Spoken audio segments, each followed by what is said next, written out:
رشتہ دار نہیں چاہیے، تیری ذات چاہیے. سونے اگر تو مل گیا تو میں اور کی چاہیے. مولا کائنات نے سب نے پہلے بچیاں دے وچوں نبی پاک نے جنہیں کلمہ پڑھے انہوں علی کہتے ہیں. سبحان اللہ. مولا کائنات بچیاں دے وچوں کلمہ پڑھنے والے وچوں مولا کائنات پہلے نے جنہیں مصطفیٰ دے صحابی بن گئے. سبحان اللہ. تے مصطفیٰ دے یاراں دے وچوں جواناں دے وچوں مرداں دے وچوں جنہیں سب نے پہلے کلمہ پڑھیا انہوں ابو بکر صدیق کہندے نے. سبحان اللہ. عورتاں دے وچوں جنہیں سب نے پہلے مصطفیٰ دا کلمہ پڑھیا ہے انہوں سیدہ خدیجہ الکبریٰ ام المومنین زوجہ رسول جناب فاطمہ دی امی بی بی خدیجہ الکبریٰ کہندے نے. اور غلاماں دے وچوں جنہیں سب نے پہلے مصطفیٰ دا کلمہ پڑھیا ہے انہوں حضرت زید بن حارثہ کہندے نے. لہذا ہر ایک دی ڈیفرنٹ شان ہے.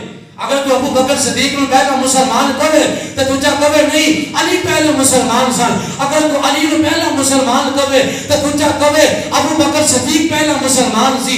اگر تو کبے عورتوں دے وچوں کیڑی عورت پہلے کلمہ پڑھیا کوئی آگے خدیجہ الکبریٰ نے کوئی دوسری بی بی دا نام لے لیکن امام اعظم ابو حنیفہ رحمت اللہ تعالیٰ علیہ آپ نے فرمایا ونڈ کر کے دے دیتی. فرمایا مرداں دے وچوں باشعور عقل مند جواناں دے وچوں جنہیں سب نے پہلے مصطفیٰ دا کلمہ پڑھے ہے انہوں شہنشاہ صداقت ابو بکر صدیق کہندے نے. فرمایا بچیاں دے وچوں جنہیں سب نے پہلے مصطفیٰ دا کلمہ پڑھیا ہوئے انہوں حضرت علی المرتضیٰ کہندے نے. عورتاں دے وچوں جنہیں سب نے پہلے کملی والے دا کلمہ پڑھے ہے انہوں بی بی فاطمہ دی اماں حضرت خدیجہ الکبریٰ کہندے نے.